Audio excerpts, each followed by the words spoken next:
दोस्तों, इंसान चाहे कितना भी प्रयास कर ले, कितना भी प्रयत्न कर ले, फिर भी वह अपने कर्म के फल को भोगने से नहीं बच सकता। अगर किसी ने बुरे कर्म किए हैं तो आज नहीं तो कल उसे उसके कर्मों की सज़ा प्रारब्ध के रूप में, उसके भाग्य के रूप में ज़रूर मिलेगी। और वहीं किसी ने अच्छे कर्म किए हैं तो वो भी उसको फल उसको भोगना होगा। क्या ऐसा हो सकता है कि हम अपने कर्मों के फल से बच सकें? हम चालाकियां दिखाएं, प्रयत्न करें, षड्यंत्र करें और हम अपने कर्मों के फल भोगने से बच सकें? इसी का जवाब जानना चाहते थे अर्जुन। अर्जुन के मन में ये प्रश्न उठा।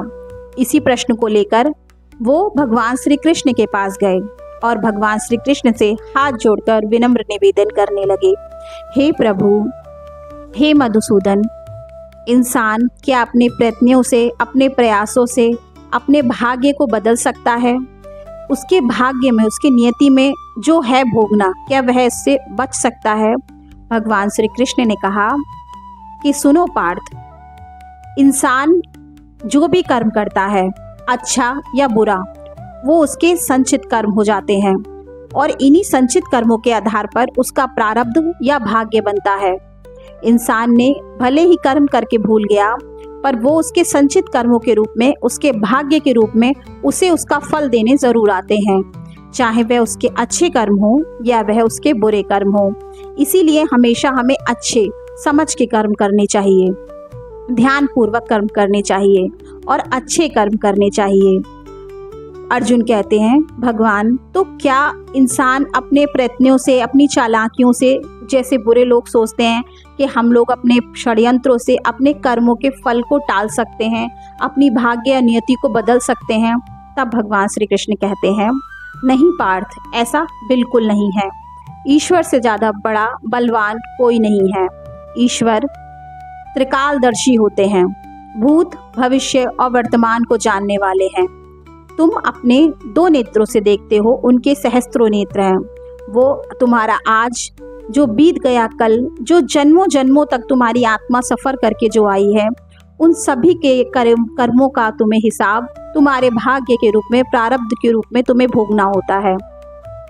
आज मैं तुम्हें एक कथा सुनाऊंगा। ये कथा बहुत ही पवित्र है और इसे पार्थ तुम ध्यान पूर्वक सुनना। दोस्तों, मैं एस्ट्रो शिवी अपने चैनल में आपका बहुत बहुत स्वागत करती हूँ और मैं आपसे विनती करती हूँ कि प्लीज़ ये महाकाल की कथा, महाकाल और एक धनी व्यापारी की कथा है जो भगवान श्री कृष्ण ने अर्जुन को सुनाई थी। इस कथा को आप भी ध्यान पूर्वक सुनिएगा। अगर आपने यहाँ तक सुना है तो कृपया करके इस कथा को पूरा सुनिएगा और पुण्य लाभ प्राप्त कीजिएगा। आपकी महाकाल हमेशा रक्षा करेंगे, आपकी हर मनोकामना को पूरा करेंगे। और अगर आपकी इच्छा हो तो जय महाकाल कमेंट बॉक्स में लिखिएगा, चैनल को सब्सक्राइब कीजिएगा। तो चलिए शुरू करते हैं। भगवान श्री कृष्ण पार्थ को संबोधित करते हुए यानी अर्जुन से कहते हैं, अर्जुन, तो ध्यान पूर्वक सुनना, मैं तुम्हें ये कथा सुनाता हूँ।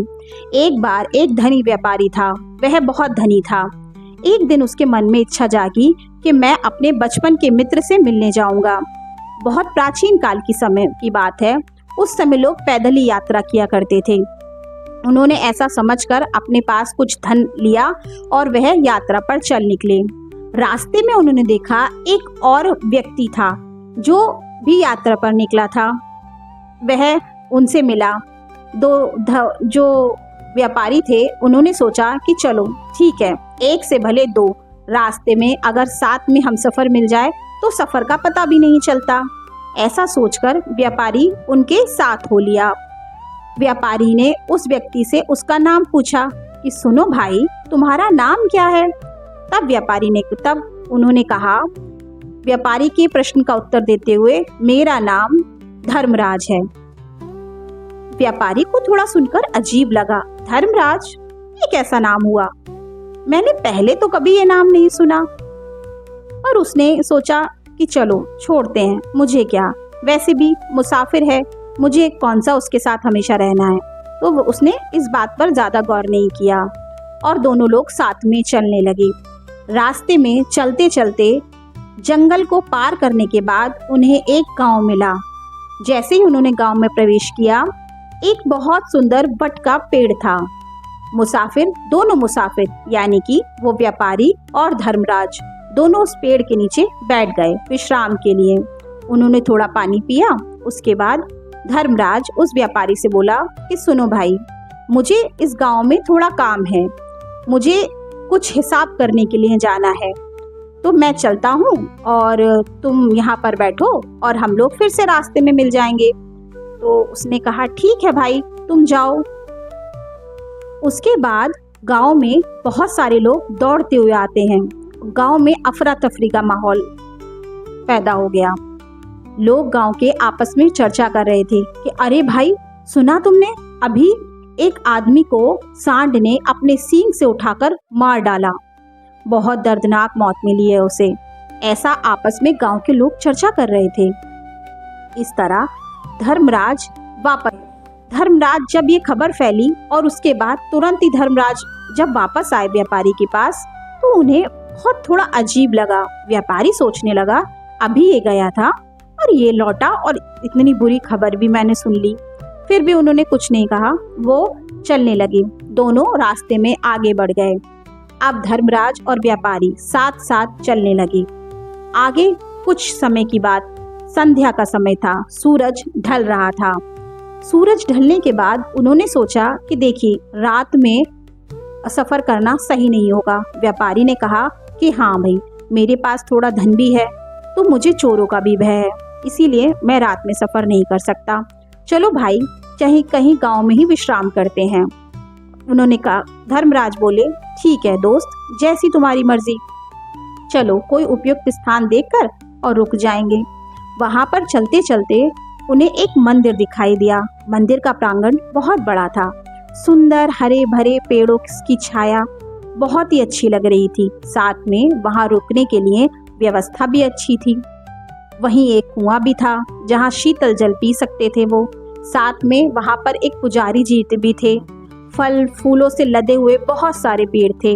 उन्होंने सोचा, यहाँ खाने की भी कोई समस्या नहीं है, पीने की और विश्राम की भी कोई समस्या नहीं है, हमारी रात आराम से कट जाएगी। ऐसा सोचकर दोनों लोग वहीं पर विश्राम करने के लिए रुक गए। तभी धर्मराज उठे और बोले, दोस्त, मुझे गांव में कुछ काम है, मुझे कुछ हिसाब करने जाना है, मैं चलता हूँ, अभी थोड़ी देर में मैं आ जाऊंगा। व्यापारी बोला, ठीक है भाई, आप जाइए। तो धर्मराज वहां से चले गए। जैसे ही वो गांव में प्रवेश किया, उन्होंने थोड़ी ही देर में गांव में फिर से अफरा तफरी का माहौल हो गया। लोग कहने लगे, अरे भागो भागो भागो, गांव में आग लग गई है। उस गांव में 3-4 लोग उस आग की चपेट में आकर मृत्यु को प्राप्त हो गए थे। बाकी कुछ नहीं हुआ था खास, सिर्फ जान 3-4 लोगों की गई थी, बाकी माल का बहुत नुकसान हो गया था। पर पूरा गांव, बाकी के गांव वाले सुरक्षित थे। धर्मराज की तुरंत ही धर्मराज प्रवेश करते हैं मंदिर में। अब उस व्यापारी से रहा नहीं गया। उसने कहा धर्मराज से कि दोस्त, मेरे मन में एक प्रश्न है, क्या मैं तुमसे पूछ सकता हूँ? धर्मराज बोले, अच्छा ठीक है, पूछो, क्या प्रश्न है? बोले, पहले मुझे वचन दो, तुम सच सच बताओगे। बोले, ठीक है, मैं बताऊंगा, तुम प्रश्न पूछो। वो बनिया पूछता है व्यापारी कि ये बताओ, आखिर तुम कौन हो? जहाँ भी तुम जाते हो वहाँ पे मनुष्यत की और अपशगुनी खबरें आ जाती हैं।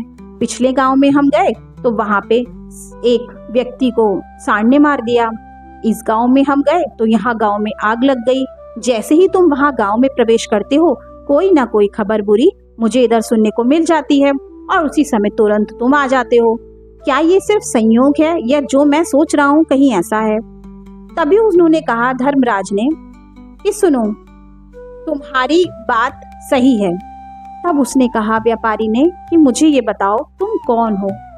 तब धर्मराज बोले, मैं महाकाल हूँ और मेरा कार्य लोगों के कर्मों का हिसाब किताब के अनुसार उन्हें मृत्यु प्रदान करना है। जिस भी इंसान के कर्मों के हिसाब से उसके मृत्यु का समय आ जाता है, मैं उस मृत्यु को देने के लिए वहां पहुंच जाता हूं और उसके प्राण हर लेता हूं। मैं भगवान की इच्छा से उस इंसान को स्वर्गलोक में या नरकलोक में, जैसे भी उसके कर्म होते हैं, उसके हिसाब से उसको भेजता हूं। अब तो वह बनिया घबरा गया, डर गया। वह व्यापारी बोला कि अरे ऐसे कैसे। वो एकदम स्तब्ध खड़ा रहा। तब पर उसे उसकी बातों पर भरोसा हो गया था। तभी उसने कहा, अच्छा ये बताओ अगली मृत्यु किसकी है। फिर धर्मराज बोले कि छोड़ो, तुम सुन नहीं पाओगे। बोले नहीं, आप मुझे बताओ अगली मृत्यु किसकी है। वह बोले, अगली मृत्यु तुम्हारे उसी दोस्त की है जिससे तुम मिलने के लिए इतना लंबा सफर तय कर रहे हो, और साथ ही में उसकी मृत्यु का कारण भी तुम बनोगे। यह सुनकर तो वो एकदम स्तब्ध हो गया, जैसे पत्थर की तरह जम गया। उसने कहा, नहीं, मैं ऐसा नहीं कर सकता। मेरा दोस्त मेरी वजह से मृत्यु को प्राप्त हो जाए, नहीं। उसका दोस्त एक पैर से लंगड़ा और उसकी आवाज़ नहीं थी, यानी गूंगा था, और एक पैर उसका काम नहीं करता था। उसने कहा, मेरा दोस्त बड़ी मुश्किल तो इस तरह से गुजर बसर कर रहा है, मैं उसकी मृत्यु का कारण नहीं बन सकता। धर्मराज ये सभी बातें जब वह मन में सोच रहा था व्यापारी, तो मन ही मन मुस्कुरा रहे थे, और उन्होंने कहा, सुनो, तुम होनी को नहीं बदल सकते। जो उसके भाग्य में लिखा है वो उसे अवश्य मिलेगा। तुम्हारी भी किस्मत में लिखा है कि तुम उसकी मृत्यु का कारण बनोगे, तो तुम कितना भी प्रयास कर लो, उस चीज़ को तुम नहीं बदल सकते। पर वो क्योंकि व्यापारी था, उसने हिसाब किताब लगाया। उसने सोचा कि मैं यहाँ से चला जाता हूँ, जब मैं उस दोस्त से मिलूंगा ही नहीं तो वो उसे मेरी वजह से मृत्यु नहीं प्राप्त होगी। वैसे ही कह के वह पीछे मुड़ गया। धर्मराज को छोड़कर वो रास्ता पीछे अपने घर की तरफ लौटने लगा। लौटते लौटते क्या होता है, वो देखता है सामने से जिस दोस्त से वो मिलने जा रहा था, सामने से वो दोस्त दौड़ा दौड़ा आ रहा होता है। वो दोस्त क्योंकि गूंगा होता है, वो बोल नहीं सकता, तो जैसे ही वो दौड़ते हुए आता है और वो व्यापारी उसे देखता है अपने दोस्त को, एक पल में खुशी एक पल में गम हो जाता है। पहले तो वो इतने सालों से उसे देखना चाहता था, उसने उसे देखा, वो खुश हुआ। पर दूसरी ही स्थिति में जब उसने देखा कि उसकी हालत खराब थी, उसके एक पैर से खून निकल रहा था, वो एकदम बेहाल सा हो रहा था, उसकी बेहोशी जैसी हालत थी, पर वो कुछ बोल नहीं पा रहा था। यह देखकर उसका कलेजा फट गया, और उसके पास आकर, अपने बनिया दोस्त के पास आकर वो जमीन पर गिरा, और वहीं पर उसकी हृदयाघात से मृत्यु हो गई। अब तो व्यापारी बहुत घबरा गया, और व्यापारी ने धर्मराज के पैर पकड़ लिए और उससे बोला कि हे प्रभु, मुझे माफ कीजिए। मैं यह सोचता था कि मैं अपने व्यापार के गणित से विधि को टाल दूंगा, पर मुझे लगता है कि ऐसा नहीं हो सकता। पर आप मुझे बताइए, मेरे दोस्त की क्यों मृत्यु हुई, और इसमें मैं कैसे माध्यम बना। तब धर्मराज ने कहा कि तुम्हारे इस दोस्त ने तुम्हें पिछले गांव में ही देख लिया था, जब तुम वहां मंदिर में बैठकर विश्राम कर रहे थे। ये वहां किसी काम से गया था। आप तुमसे मिलने की खुशी के कारण ये पिछले गांव से ही तुम्हारा पीछा कर रहा है, क्योंकि ये एक पैर से खराब है, और साथ में अब वृद्धावस्था में इसमें इतनी शक्ति भी नहीं है। पर ये भागने के कारण इसका दिल का दौरा पड़ गया, पर अंततः इसकी मृत्यु का कारण तुम ही बने, क्योंकि तुमसे ही मिलने की तीव्र इच्छा के कारण ये पिछले गांव से तुम्हारा पीछा करते हुए तुम्हारे पीछे पीछे दौड़ रहा है, और इस कारण से ही इसकी हृदयाघात से मृत्यु हो गई है। यह सुनकर उस व्यापारी का होश उड़ गए। व्यापारी ने कहा कि ऐसा कैसे हो गया धर्मराज, हे महाकाल। फिर उसने हाथ जोड़कर महाकाल से पूछा कि महाकाल, आप मुझे ये बताइए कि मेरी मृत्यु का समय कब है। महाकाल ने कहा, देखो बच्चा, ऐसा है, इंसान को इसीलिए भविष्य ना पता रहना ही अच्छा होता है, क्योंकि यदि उसे इंसान की मृत्यु पता चल जाएगी तो जो उसके पास समय है वो उस पूरे समय में चिंता करते हुए बिता देगा, वो जीवन का आनंद नहीं ले पाएगा, उसकी एक एक घड़ी मृत्यु के बराबर हो जाएगी। इसीलिए ईश्वर ने ये व्यवस्था की है कि किसी को उसका मृत्यु का दिन पता नहीं होता, ताकि वो जीवन को सही तरीके से जिए। पर क्योंकि तुम इतना मुझसे आग्रह कर रहे हो, तो मैं तुम्हें बताता हूँ।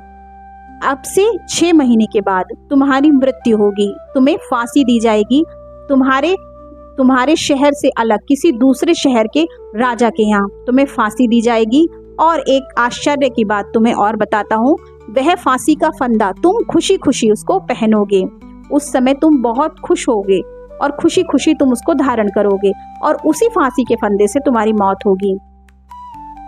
व्यापारी को बहुत अजीब लगा कि क्या भला कोई फांसी का फंदा खुशी खुशी पहन सकता है। ऐसा कैसे हो सकता है? पर नियति के खेल निराले, नियति से कोई नहीं बच सकता। नियति अपना गणित, नियति अपने सारी चीजें खुद तय करती है। अब वो तुरंत ही अपने घर की तरफ चल दिया। अब वो घर की तरफ जब गया तो उसे यही बात, अपनी मृत्यु का भय बार बार परेशान कर रहा था। वह अपने शहर के राजा के यहाँ गया। उसने कहा कि मुझे आश्रय इन्हीं से मिल सकता है, क्योंकि नहीं तो मैं मृत्यु को प्राप्त हो जाऊंगा। उसने सोचा वहाँ पर बहुत बुद्धिमान मंत्री रहते हैं, वह मंत्री ही मेरी मृत्यु से बचने का मुझे कोई उपाय बता सकते हैं। उन्होंने कहा ठीक है। अब वो जो है महाराज की राज दरबार में गया और उसने मंत्रियों को और राजा को ये सभी बात बताई। सभी लोगों ने सोचा कि ये कैसी बात है, फिर भी उन्हें विश्वास हुआ कि हाँ शायद ये हो सकता है। राजा ने आदेश दिया कि ठीक है, अगर तुम्हें, व्यापारी क्योंकि बहुत धनी था और काफी दान वान सब देता था, तो इसीलिए राजा ने कहा कि ठीक है 6 महीने तक तुम हमारे यहाँ पर रहो, हमारे मेहमान बनकर। तो मृत्यु का कोई सवाल ही नहीं पैदा होता। जैसे ही 6 महीने की अवधि निकल जाएगी तुम अपने घर चले जाना। उसने, व्यापारी ने कहा ठीक है। अब 6 महीने तक वह उसके यहाँ, राजा के यहाँ रह रहा था, पर 6 महीने तक उसके दिमाग में हर रात सिर्फ अपनी मृत्यु का भय था। आखिर वो दिन कल आने वाला था जिस दिन उसे मृत्यु का दिन निश्चित बताया था धर्मराज ने। एक दिन पहले उसकी आंख नहीं लगी, वो रात में सोया नहीं, पर क्योंकि वो कई रातों से नहीं सो पाया था और उसे इस बात का भी पता नहीं चला कि उसे नींद की बीमारी है, उसे नींद में चलने की बीमारी थी। तो उस दिन क्या हुआ, रात में वो नींद में चला और पास में एक घोड़ा था। अस्तबल में जाकर उसने घोड़ा लिया और घोड़े पर बैठकर दूसरे शहर के राजा के यहाँ चला गया।